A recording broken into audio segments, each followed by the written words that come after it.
The following program is paid for by the Rick and Rick at Night Show. This is Rick and Rick at Night Show. We're the voice of liberty here in the Ohio River Valley. It's going to be a really hybrid show tonight because Rick Berry just broke WIKI radio station. So we're going to be on delay. And we're taping it Monday night, but we're going to broadcast it on Wednesday night. I'm Rick Roos. My partner Rick Berry and I are delighted to be here once again. Hi, everybody. I guess what did I do? I opened the door too fast. I sucked all the energy out of the building, and they said it'll be at least a couple hours before they get the power back on. So, we always have a different experience every time we do something, Rick, but we'll get through this. Many people on the city council call him a dynamo. They call me other things, too. We won't say that. I don't think the FCC would come down on us if we said some of those things. We'd like to shout out, too, and express our true thanks to our friend Doc in DuPont and so many others who have served our country so valiantly. Now, this is a conversation we would have invited you to join in, but since we're on delay, you get just to listen to our erudite intelligence filling the airways. And you wonder, sometimes people call in, I think, just to cut us off, to stop listening to us, but tonight you won't get to do that. You just have to listen to us, and we're going to go nonstop for an hour.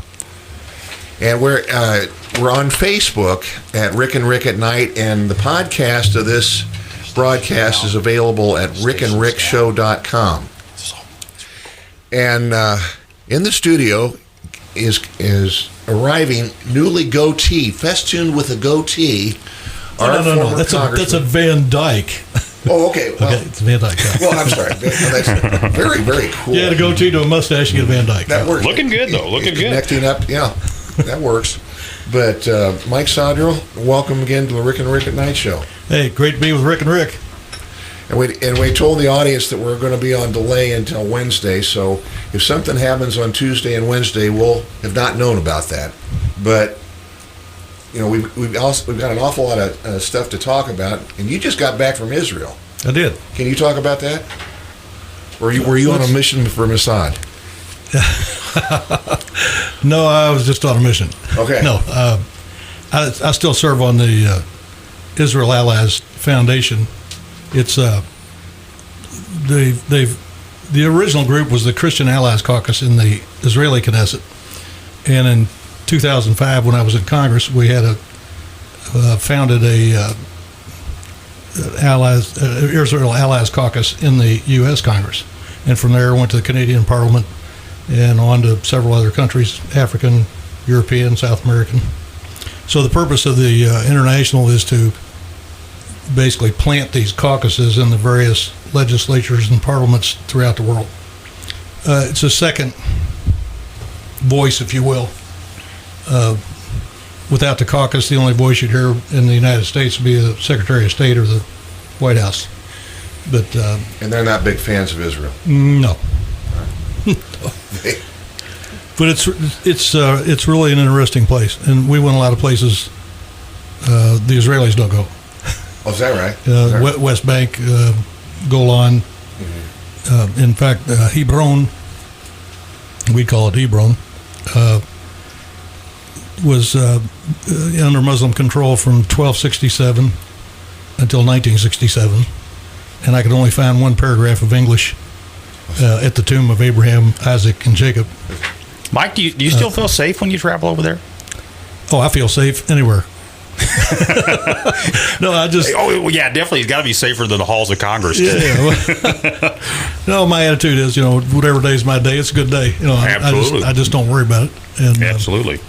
I'm not foolish, but I try to be prudent, but I just don't worry about it. What are the...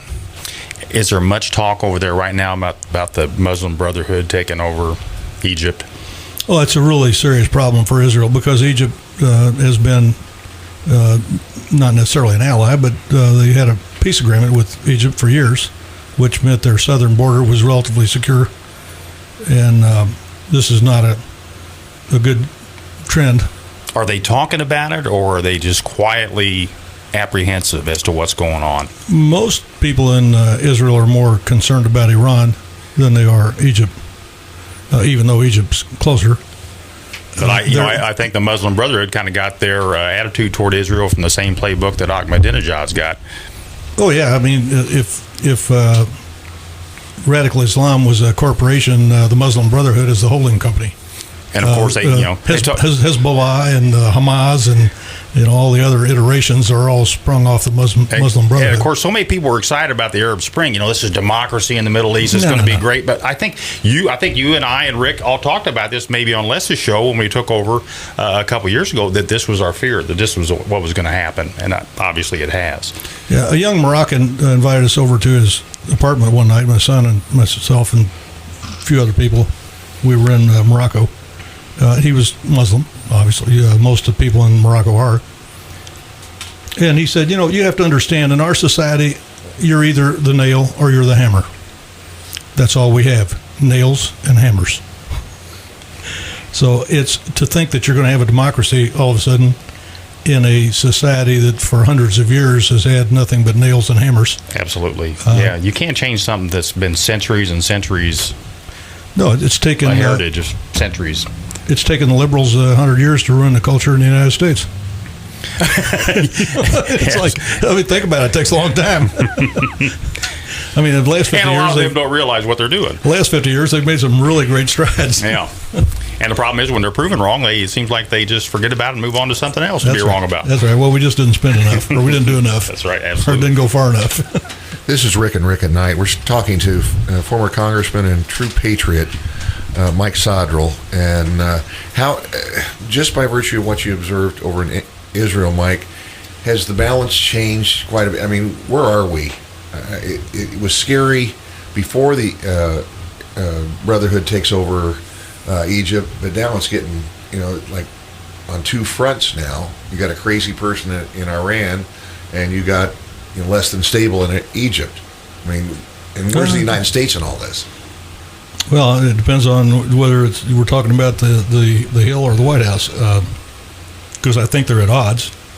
The majority of the people in both parties on Capitol Hill, I think, support Israel. The White House, not so much. Well, the president, and we talked about this last show, it was probably a little over a month ago, the president had the Muslim Brotherhood in the White House. And I think he personally called the new president of the Muslim Brotherhood just a couple days ago to congratulate him. So, obviously there are some differences in opinion from a lot of the congressmen as to what's going on in the White House. Big differences in opinion.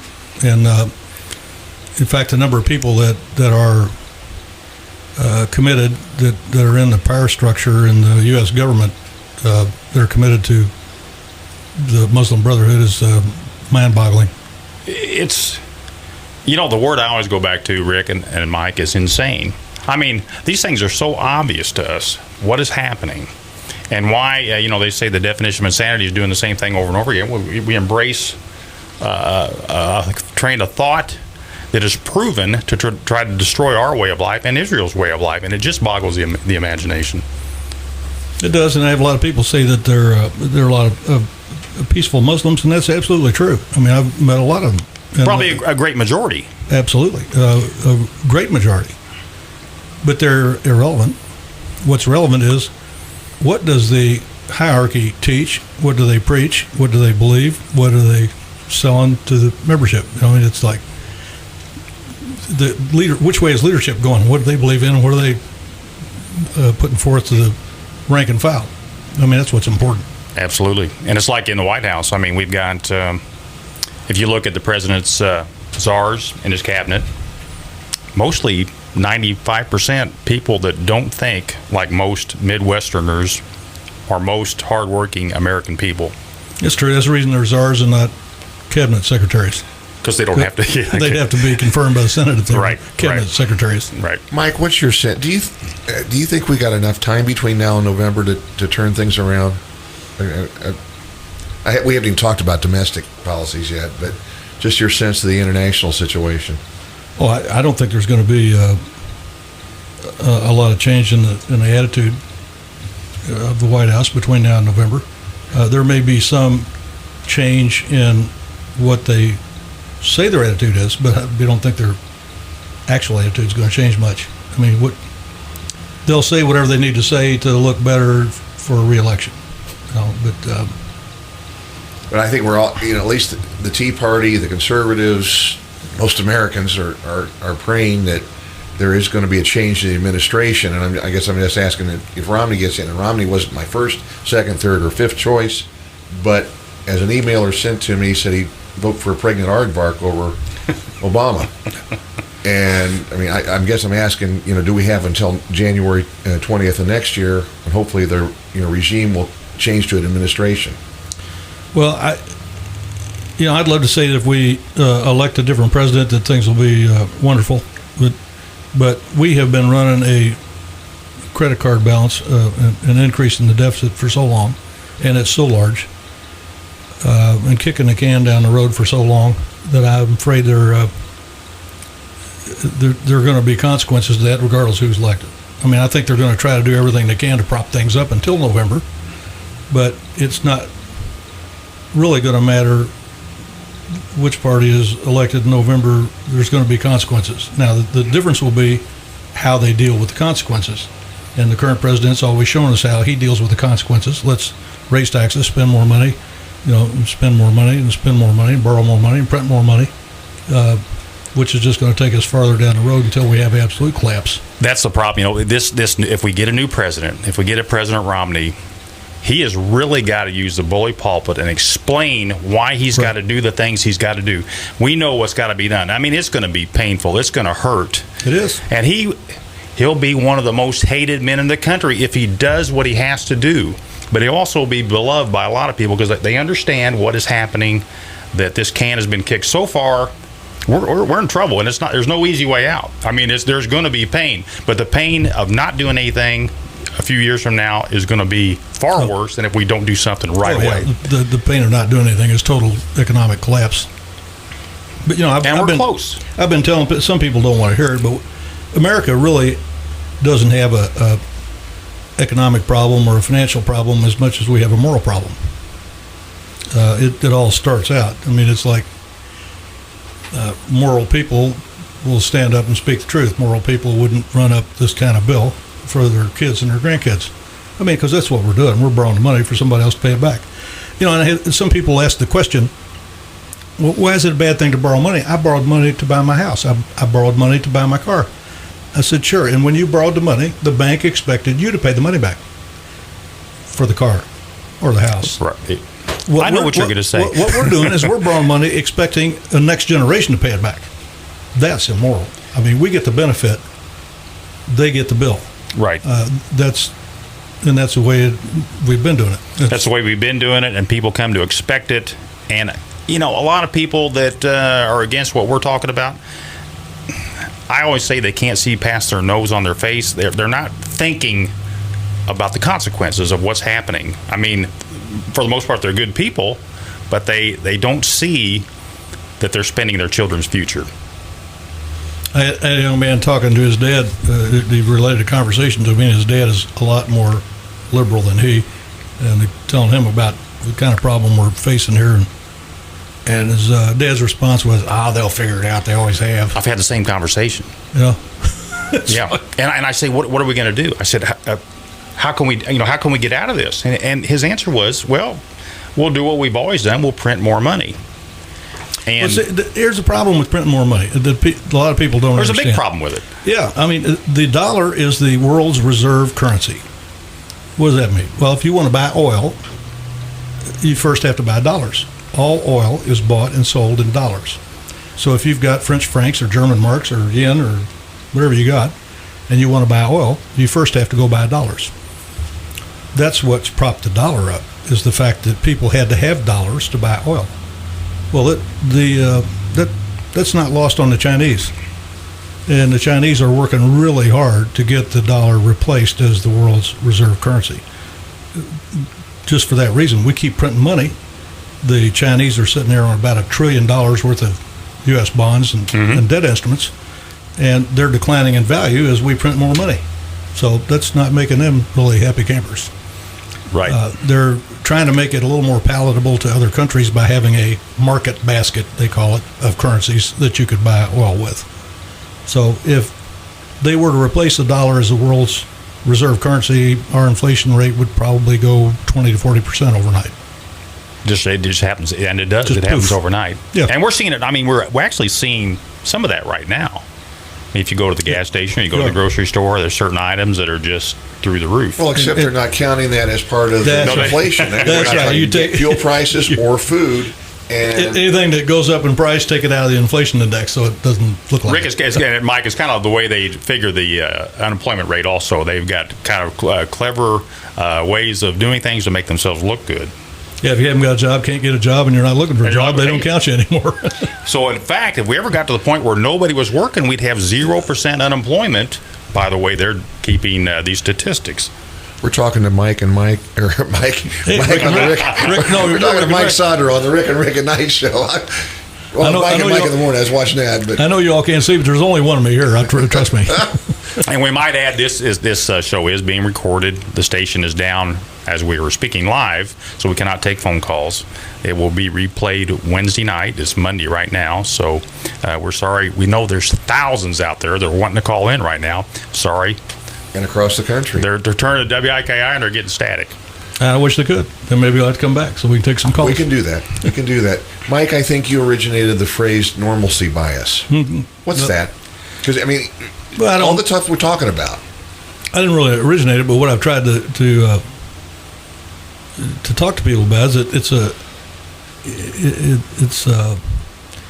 an attitude that whatever you're looking at, if it's an anomaly, that's what it is. It's an anomaly. It's not a change. It's not something permanent. It's just a blip, And normalcy bias killed a lot of Jews in the Second World War. They thought they could get along okay with the Nazis, and this is just things will go back to normal here shortly. Read an article on the internet. Some lady was in a forest fire, and she said normalcy bias almost killed her because she didn't really believe that the forest fire was going to burn her house, and she's just standing here watching it. Rather than doing something, she's just watching it because it's really not going to burn my house. I mean, it's the attitude that things are not really going to be that bad, or they're not going to be that bad that long, or they're, somehow it's not going to happen. And there's a lot of people in this country suffering from normalcy bias. That, well, this is the way it is. Like the guy that said, "Oh, they'll figure it out. They always have." This is the way it's always been, so this is the way it'll always be. Not necessarily. Greece is generally considered to be the cradle of Western civilization. If you ask almost any educator, before Jesus Christ was born, Greece was a world superpower. Greek architecture, Greek philosophy, Greek plays, Greek culture permeated the world. You know who has the worst credit rating on planet Earth today? Other than us? Yeah, Greece. They've got people giving tours of what Greece used to be. You can go out and look at the ruins of what Greece once was. And if people don't wake up and smell the coffee, someday our prodigy may be giving tours of what America used to be, because it can happen.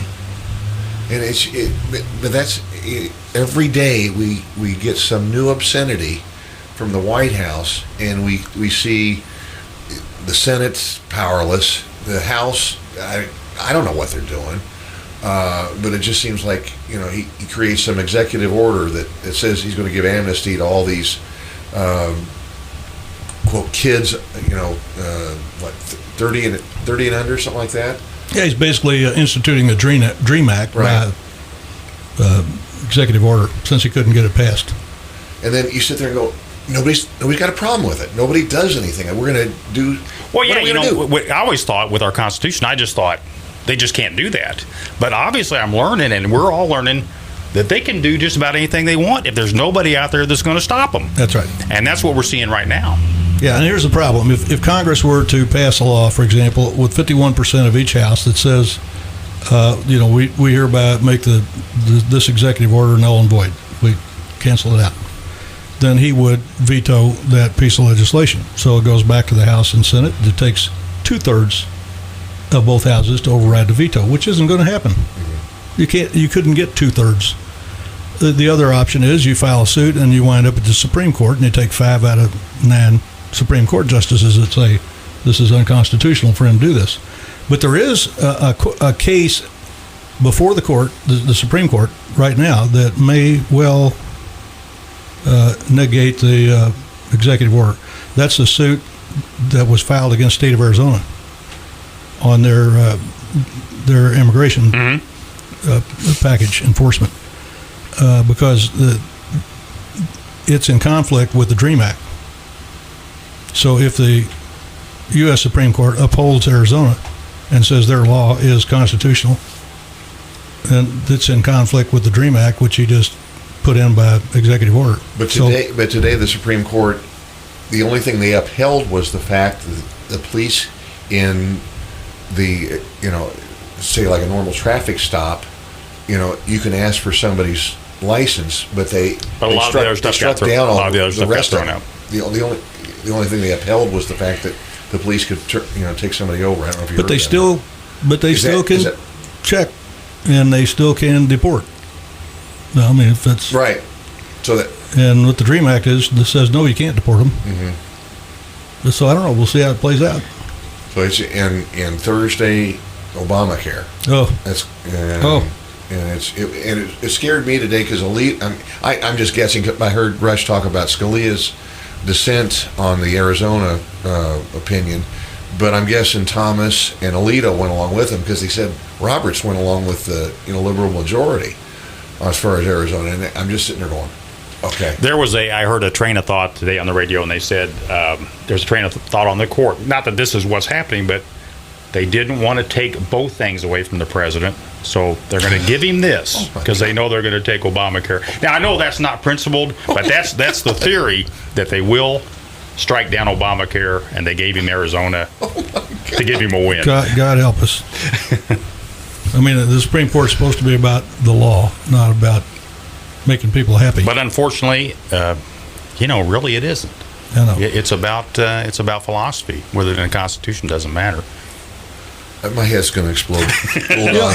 And, hey, this is a small room. Don't do that. And you asked about how we straighten some things out. I saw a statistic the other day that said there's about 60 million evangelical Christians in the United States. And of that number, about 30 million are registered to vote.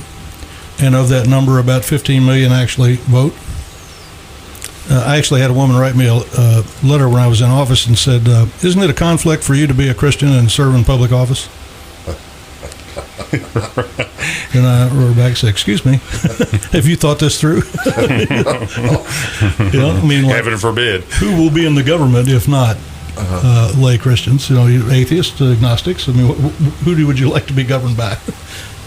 And that's the problem. A lot of this church and state thing has been stressed for so long in so many different places, and including the pulpit. And the churches have been bribed to keep their mouth shut by the 503c status, and we'll take your tax exemption away if you stand up and say anything that you shouldn't say, or you support anything or against anything that seems like it's political. But that's the problem. We've disconnected the church and state, literally, and here's the result. I am glad to say, though, Mike, and I'm Catholic, my church is doing some things. God bless you. The Catholics are. Not only are the Cardinals stepping up, but we have an intention part of our Mass where we pray for certain things. And, probably 3 or 4 times in the last couple months, we pray for protection from the federal government. And I sit there in Mass, and the first time we did that, I wanted to get up and clap. I thought, but I thought, no, I better not do that. But I was thinking, if this doesn't wake my congregation up as to what's happening. You talk about a new normal. Yep. Well, this is kind of what happened in Germany. They slowly started doing things to the Jews. And, I talked to a lot of my friends that are Catholic, though, and it hasn't changed their opinion of what's going on one bit. Yep. No big deal. Or the church is wrong. The church needs to change and come over to his way of thinking. And it's really scary. Yeah, it's not been unnoticed. I had a friend of mine that's a Baptist the other day, and he said to me, he said, I said, this is really a strange turn of events. He said, we got the Catholics out here doing the heavy lifting these days when it used to be us. Yeah. They were all kind of liberal and scooting over to the left. And he said, now they're the ones that are carrying the load, and we're just kind of sitting back doing nothing. So it's been noticed. It has changed some minds. There's some people that are staunchly for what the church is doing. There's some that are just never not going to even listening. There's some that are not going to change their mind, and there are a few that are changing their mind. So I think it is making some kind of impact. This is Rick and Rick at Night. We'd like to continue the conversation with Mike Sodrel. Mike, just the prism of the morality of different areas. I think that's a really good way of hitting some of the stuff. I mean, Medicare reform. Is it moral to have on TV, you get a scooter, you have a right to mobility, you have a right to catheters, you have a right to this, you have a right to that. And it's all free. And it's all free. No, it's all, you have a right to have somebody else pay for your scooter, is what they should say. It's not free. Nothing's free. But you can write us and we'll get somebody else to pay for your scooter. Get your neighbor to pay for a scooter. You don't have to pay for it. So there's a morality involved there. Well, sure. You're taking from somebody and giving to somebody else. It's a problem. But we do need the graduate students at elite universities like Georgetown to pay for their $9 a month birth control. We do need that to be done. We learned that over the last couple of months. This whole thing, as far as the Social Security, as far as promising, the Republican response to Social Security reform is we're not going to touch anybody under 55. Right. We're not going to touch, as far as your Medicare, we're not going to touch anybody under 55. I'm going to be 60 next month. I'd like to sit there and say, I'm going to sign off on this. I'm not going to contribute any more to Social Security or Medicare. You leave me alone. I'm going to provide for my own retirement. I'm going to provide for my own health care. Just stay out of my life. But there's a morality involved there. And nobody's seen it. And your in eyes the are first getting place, big. people really just don't understand. I got a older gentleman in one of the town hall meetings I had, really got upset with me when he wanted to talk about the Social Security Trust Fund, and I said, sir, there is no Social Security Trust Fund. And he got really irate. Well, yes, there was. He said, they said it may go broke in 2018 or 2020 or something if we don't do something about it. I said, sir, there is no trust fund. There's a building in Parkersburg, West Virginia that's full of filing cabinets, and in the drawers of those filing cabinets are IOUs that are issued by the Treasury Department to the Social Security Administration. They're not even marketable securities. They can't be sold anywhere. They can only be redeemed by the Treasury Department. But any dollar they don't need for Social Security this month, they spent. It's gone. There's no trust fund. There's no highway trust fund. There's no airport trust fund. Well, Mike, this trust fund thing is just they throw out these figures that it's solvent. You hear all these different. You hear 2030. You hear 2050. I mean, really, this thing could go bust a couple years from now, couldn't it? I mean, nobody knows really. That's what I mean. You got to know what the economy is going to do. How many people are paying into it? How many people will get laid off? How many will be rehired? And it's like you can make guesstimates. And you're a business guy. What they're really saying is the cash flow will go negative in a certain date.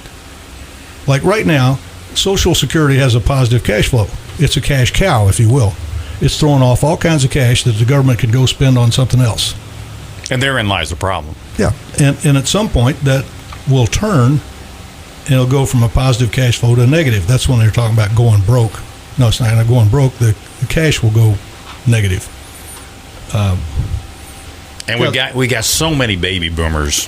Oh yeah, retiring. Yeah, more baby boomers and less people paying into the system to support the baby boomers. It's really a kind of a sure. We started out scary mathematical equation.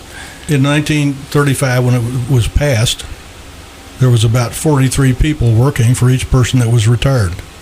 Today, there are less than 3. And I think it doesn't take a mental genius. 10 years from now, it's 2. Yeah, it doesn't take a mental genius to do the math on that one.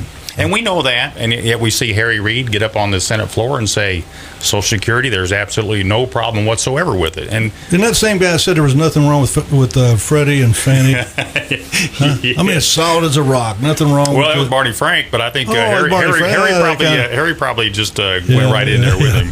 But that's when you get into that normalcy bias again, because you're sitting there going, every time we pull something else in, we're farther and farther in debt. It's like having so many credit cards. I was a single guy, partied, and I'm sitting there going, wait a minute. And thank God I got remarried to my wife, but that cleared that all up. I didn't have any more credit cards. But you ask about fix it. I don't think you can fix it incrementally. There was a business consultant named Maslow. Some people have read Maslow. You might have read some of his books. And one of Maslow's theories was if you turn the lights up, productivity goes up. Turn the lights down, productivity goes up. Like from time to time, you need to change things just to get people to kind of wake up and smell the coffee and pay attention and get their enthusiasm back. Or as the CEO of Porsche said once when he came to talk to a group of us, he said, the only reason we exist is we are agents for change. He said you could take top management out of this plant and just go away and come back 20 years and they'd still be building a quality Porsche. But it'd be exactly the same Porsche they were building 20 years ago. They wouldn't change anything. So we just exist for change. Well, the president, the cabinet exists for change. Let's do something different here. We're going broke and we need to fix it. That's why I was a fair tax advocate. I think incremental change of the tax code isn't going to work. I think what you need to do is throw the sucker out the window and let's start over from square one. Let's have something entirely new and different. Let's encourage people to go out and make all the money they can make, be all they can be, work as hard as they can work, and you're not going to pay any taxes until you spend it.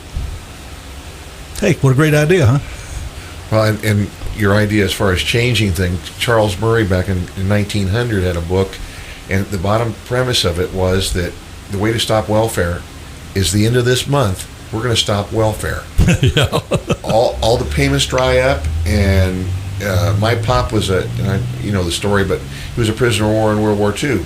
Got real hungry on the march. He weighed 95 pounds when he got liberated. He said hunger is a very strong stimulant to people's activity, and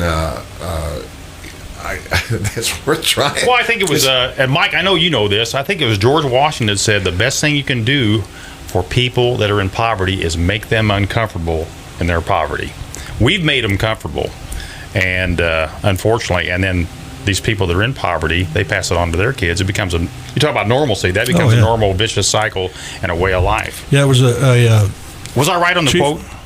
No, it was close. Yeah, there was a chief deputy in a county sheriff's department that was working with underprivileged kids and at risk, what they call at-risk kids, and he said he would meet with them every week, and he had this meeting in a government project, a housing project where he was, and he was asking the kids. He said, "What do you want to be when you grow up?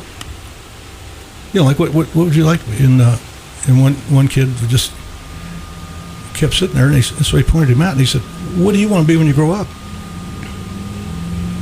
He said, "I'd like to have the corner unit up there, that one right up there on the corner of the building." I mean, that's what he aspired to. Is he wanted a little better apartment in the government housing than his mom had. It's just that's chilling. I talked to a lady that worked with the poor, and she was constantly helping them and giving to them. And at Thanksgiving, she gave out turkeys. And then she found out they were throwing them in the dumpster. And she said, "Why did you do that?" He said, "Well, we don't know how to cook one." They don't know how to cook one. That's heartbreaking. You give them something to eat, and they don't know how to prepare it. It's like, anything you give them, and I look at the housing projects. I know, that great intentions, build these big projects, give them a place to live, but they tear them apart because they haven't earned it. Yep. They have no respect for it. And what do? They tear down the housing projects and they build new ones, and they'll get torn up. People have to work for a living. They have to gain self-respect, self-esteem. By giving them all this stuff, that's the worst thing we can do for people, in my opinion. The worst thing. We rob them of their humanity by making them reliant on the government for a living. Well, and we're creating even more of a subclass. And this is Rick and Rick at Night, the voice of liberty here in the Ohio River Valley, and we're talking to Mike Sodrel. I saw a stat today that when Barack Hussein Obama won the 2008 election, food stamp participation was 28.2 million people in the country. It's now 46 million people in the country. We got a little over 200 million. This isn't getting real good. And and we got a point is the fact that not only does it occupy like 80% of the ag budget nationally, the Agriculture Department incentivizes the states to increase the participation of people in the state to go get food stamps. This is madness. We got so many things working against us that, that's what's the thing. It's not just one thing. It's so many things. Yep. But you can do about 5 things that would really affect. One is the fair tax, if you get that instituted. The second would be go through all the regulations in the United States, and anything that is detriment to traditional marriage, get rid of it. I mean, any regulation. And you talked about welfare. I'm not sure you can say the end of this month, because these people have been sitting there. They don't know. They don't have a clue what to do. They get pretty hungry pretty quick. But you could tell them, okay, it's going to be 10% a year for the next 10 years reduction, or 20% next 5. Pick a number. It'll be arbitrary. But if you want to get married, go get married. This is not. We're not going to send you this check predicated on the fact that you're a single mom with 3 kids in the household. If you want to get married, go get married. But we're going to start reducing the assistance 20% a year, 10% a year, or something. So, yeah, because right now we incentivize a single mother to have more kids. Absolutely. And it's we incentivize them in high school. When I was in high school, if a young lady turned out pregnant, the attitude was that she just became an adult, so she went to night school with the adults if you wanted to finish high school. And now they have a program where they get extra time to change class, and the school bus has to pick them up at the door, and they get assistance, and they get all kinds of goodies, and they're actually celebrities. So. And we get too many politicians are afraid of being called heartless, so they go along with it. Well, you're really heartless if you're going along with it, and you perpetuate these kind of programs, robbing people of basic humanity in their life.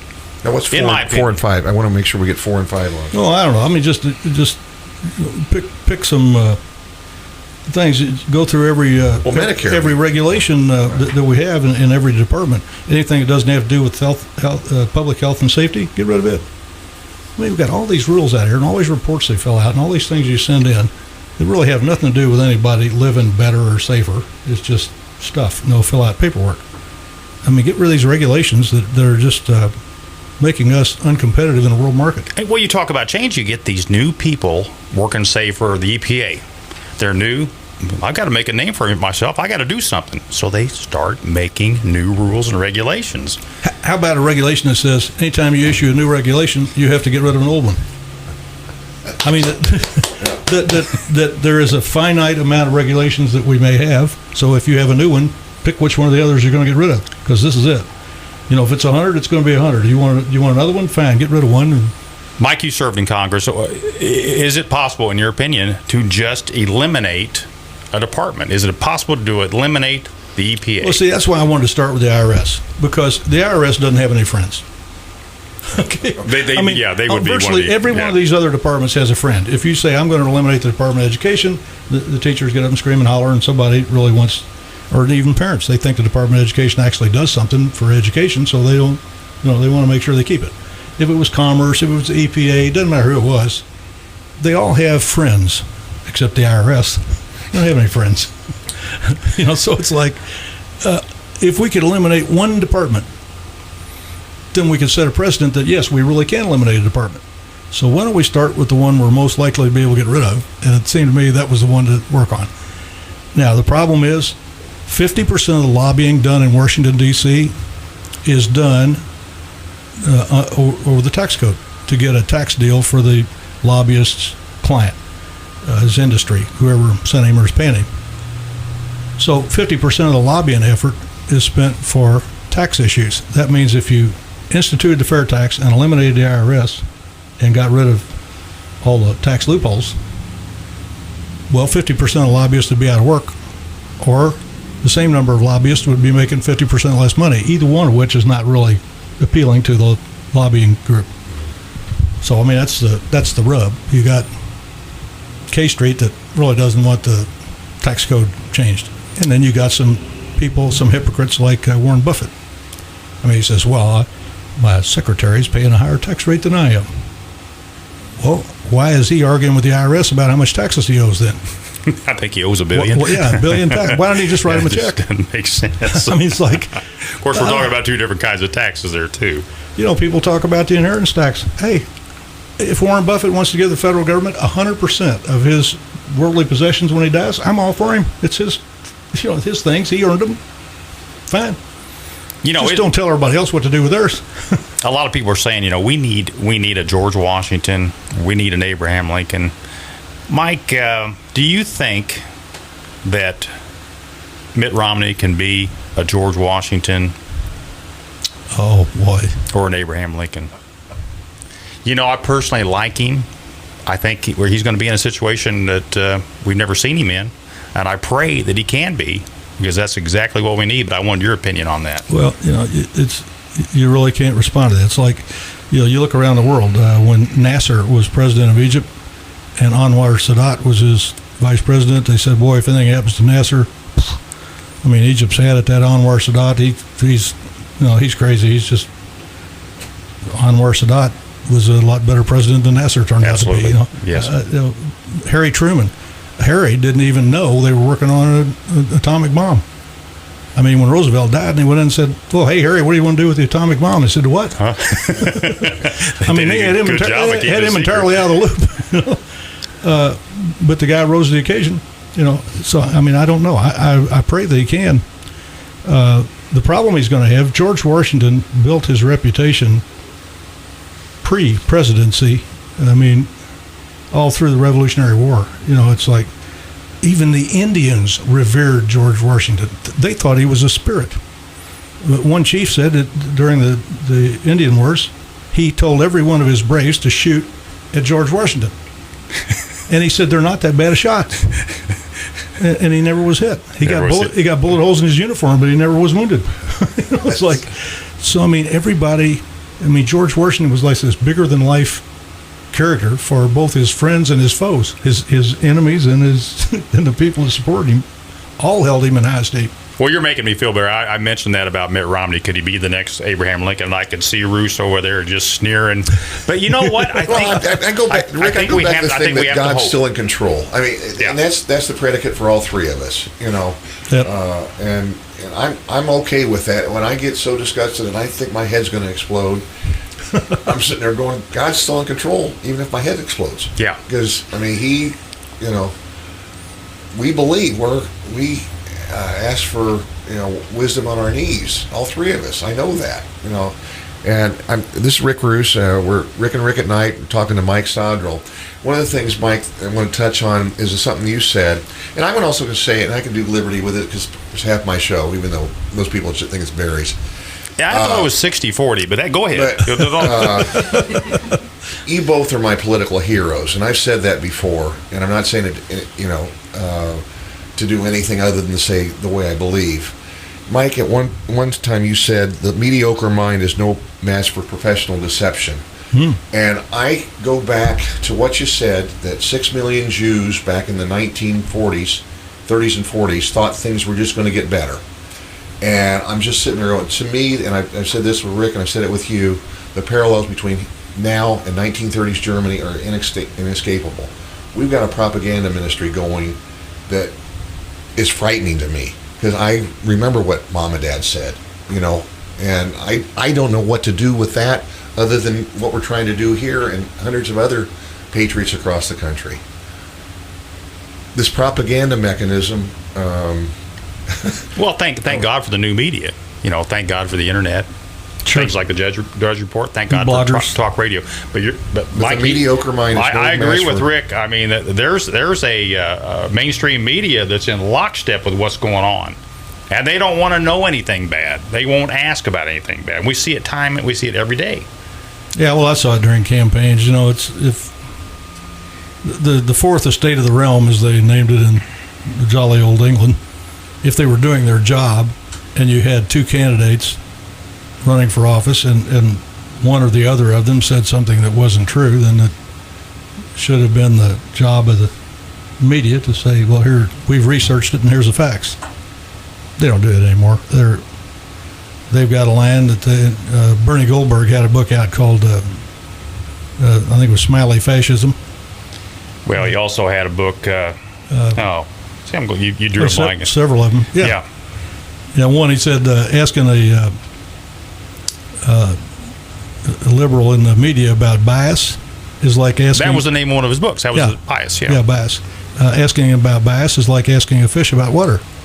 They swim in it, they just don't see it. They don't. Like it's there every day. It kind of surrounds them. They just live in it, but they think that's normal, and they think people like you and me are just kind of out there someplace. We don't really get it. I guess I'd like to ask you, as far as the education system within the prism of morality, and also, and I get in trouble. I got a Lutheran pastor who I think is a little bit more conservative than I am, actually. But Not possible. Wow. Not possible. I got to meet this guy. Wow. Are you sure? Right. What do you think, Rick? Look at him smiling. You got to think tongue in cheek. But I'm sitting there going, if we don't get it right in November, I think we're toast. I mean, and I told the boys, they're just going to take me out and shoot me. They're not going to worry about re-educating me, and I'm not going to go down. Your boys are going to take you out and shoot you? No, they've thought about it. That's what Bill Ayers said. Yeah. Just need to eliminate them. There's some people that can't be educated, so. But the education system, if you were king, we might need one, what would you do with the national education all the way down to here? Because it's so corrupted and screwed. Well, you can't do it, top down. You're going to have to do it bottom up. I often told people you can't turn Congress into a 535-member board of education. And every time you try to set a standard up there for something, unfortunately, it doesn't come out the way. It sounded like a good idea when you're going in, but by the time all the lobbyists and the stakeholders, as they like to call them, get their input, it doesn't turn out to be something you thought it was. Parents need to get involved. They need to go to school board meetings. They need to get involved in PTA. They need to get involved in school. But the first thing I'd like to see them teach is America. The fact that we are a republic, we are not a democracy.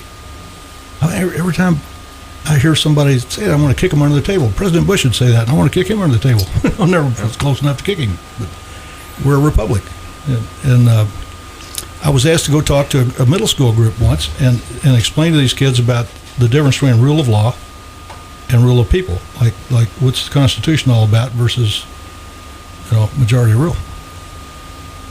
These are 6th, 7th, 8th graders in middle school. I thought, how do I do that? There are a lot of adults can't get their mind around that. And I went there and said, kids, when I was your age, they didn't have Star Wars and movies and sci-fi and special effects and all that. We all watch westerns. Roy Rogers and Gene Autry and John Wayne, Audie Murphy, played in westerns, and I said, I want to talk to you about the difference between rule of law and rule of people. I saw this one movie. I really felt sorry for the sheriff because he had a bad guy in the jail, and the people of the town had determined that he really did it, so they were going to lynch him. They were going to hang him. So here they all came down the street with their torches, and I said it may not have been the whole town, but it certainly was a majority. The majority of the town was in the street with torches, and they wanted to hang the guy in the jail. And the sheriff was standing on the porch all by himself with his shotgun and his 6-shooter Colt. And I really felt sorry for him because it looked like he didn't have a friend. And he said, I'm sorry, that's not the way we do things around here. He'll get a fair trial, and if he's found guilty, then we'll deal with him. But you can't have him. I said, in this case, kids, the crowd in the street represented the majority. And the sheriff standing on the porch represented the Constitution. Now, that's the difference between rule by the majority and rule of law. You look out in the audience, and they kind of their heads are shaking. They understand that. Yeah, they get that. Hey, you just made me think of something with your explanation there. Your book. Can we plug your book real quick? Mike has a book out, Citizen Sheep, Government Shepherds. It's been out for, what, Mike, a couple years now? Yeah, year and a half. But you do the greatest job of explaining these kind of things, the difference between the different kind of governments, fascism, socialism, democracy, representative republic. And where can people get your book? Because I've read it twice. And if I read it 3 times, I'll learn more. But you do the best job of explaining the differences of any author that I've ever read. You didn't know it, but just paid me probably the best compliment I've been paid. I read once a guy said that any book that's worth reading is worth reading twice. If you didn't read it twice, it probably wasn't worth reading. So, but they can get it on Amazon.com. Just clicky and get sent to the house. We have hard copy and soft copy both out. And then I've got a website too, just MikeSodrel.com. But I thought there was a need for a book. There's all kinds of books out here. You can learn anything you want to learn about the United States government, United States history. You just have to be willing to take the time. I mean, I saw George Washington. The book on George Washington was Washington's Fire. 1,238 pages, 2.2 pounds, 1 kilo. That scares kids. and so who's going to read it? Some people will. I will. I mean, I'll sit down and struggle through it. I read Ayn Rand's Atlas Shrugged in the original, 1,067 pages. Yeah. But most people won't. We live in a society of bits and bytes and tweaks and emails, and they're just not going to do that. So this book was only 180 some pages. One of the first guys to order it was a mechanic in our Jeffersonville shop. He stopped me on the shop floor one day and he said, "Hey," he said, "as long as it was taking you to write this book," he said, "I didn't know how big it was going to be." I said, "Well, Bill," I said, "it takes a long time to write a really short book. If I was going to write a long book, I could have done that a lot quicker." He looked at me, I said, "Look, I spent most of my time trying to make the sentences shorter, the words shorter, the paragraphs shorter, and the chapter shorter, because I want people to read it, and if it looks like it's just..." Well, it is an easy read. I know a lot of people out there probably think, "Whoa, a book about governments and the different types, that sounds boring." But I guarantee it is not. I think I read it, I'm not going to lie and say one sitting, but I did read it in 2 sittings. So, get on the internet and order Mike's book. And you teachers out there, make it part of your curriculum. And it's Citizen Sheep, Government Shepherds. It is. And after all, they herd us and they shear us, and they swear they're doing it because they love sheep. Because they love us so much. And we love being queued up for that for some reason. One of the things you said, not from top down, but from bottom up, one of the things that has been a bone of contention, Rick's a city councilman, we won't get into specific issues, but one of the things his colleagues said to me is, we can't stop it here.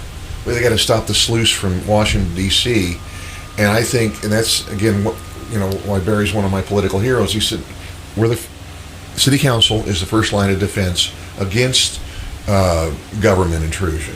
It is. And Mike, we got an eighth of a mile of sidewalk out there, and I called it the sidewalk to nowhere, and I got in trouble for that. But $2.1 million for that, and that was Obama money. And no, that was your money.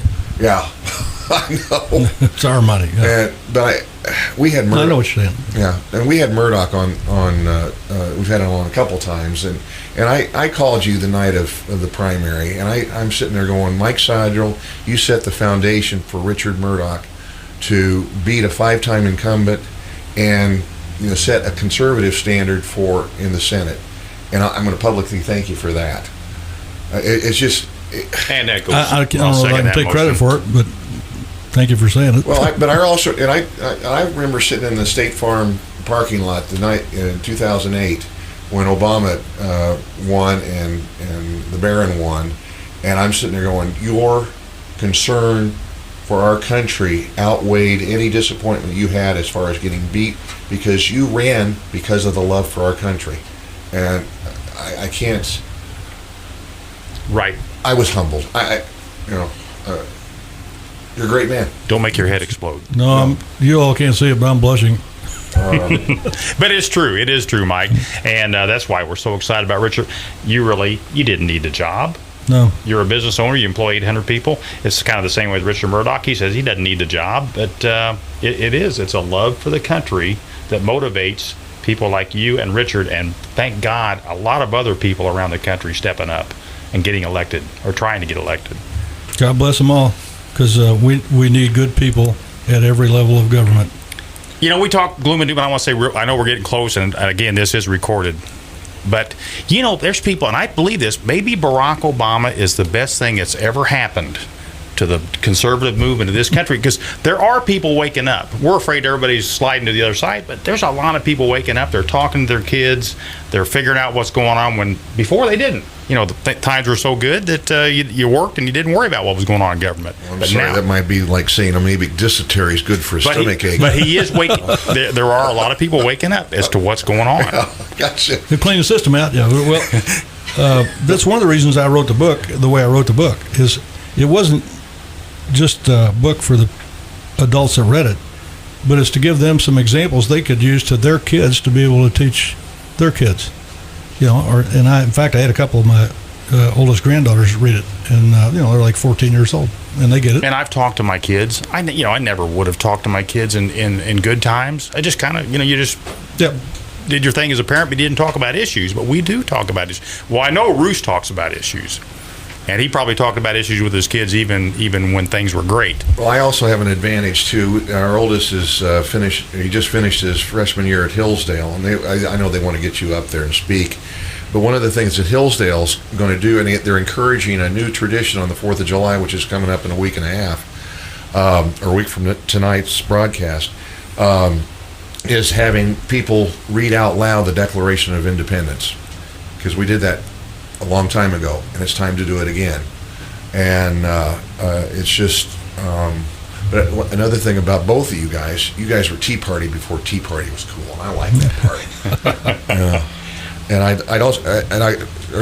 like reading quotes into the record here, and I'd like to thank our dear friend Mindy for sending this quote by Mark Twain, who said in 1904, "In the beginning of a change, the patriot is a scarce man, and brave, and hated, and scorned. When his cause succeeds, the timid join him, for then it costs nothing to be a patriot." But I'm standing amongst patriots right now, and I love Twain. Well, absolutely, it's true, and we all got to look at ourselves in the mirror. I always want to like the guy I see on the other side, even if a lot of people don't like me when they look at me. I know we all feel that way. You got to stand for something, right, wrong, or indifferent.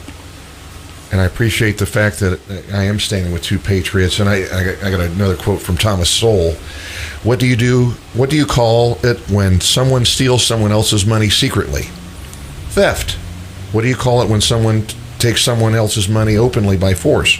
Robbery. What do you call it when a politician takes someone else's money in taxes and gives it to somebody who is more likely to vote for him? Social justice. Yeah, right. Social justice. We got social justice, and I heard a term the other day, climate justice. It's I think another name for it is communism.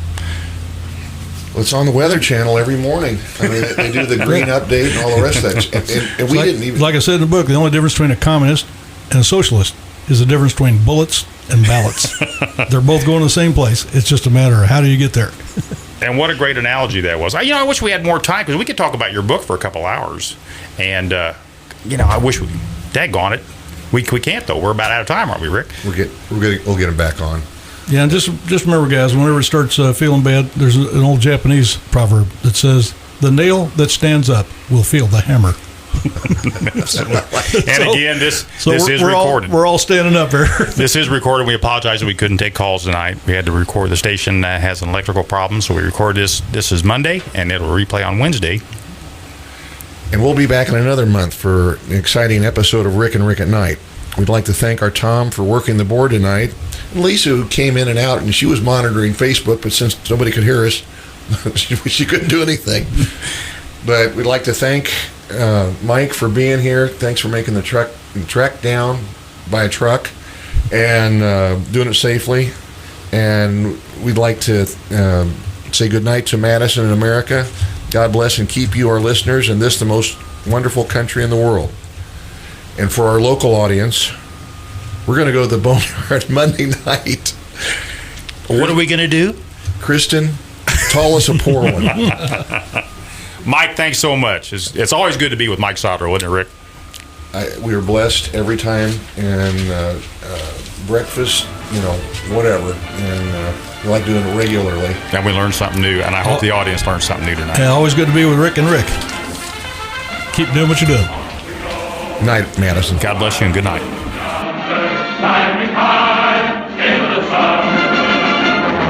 Here they come, soon to meet our thunder and a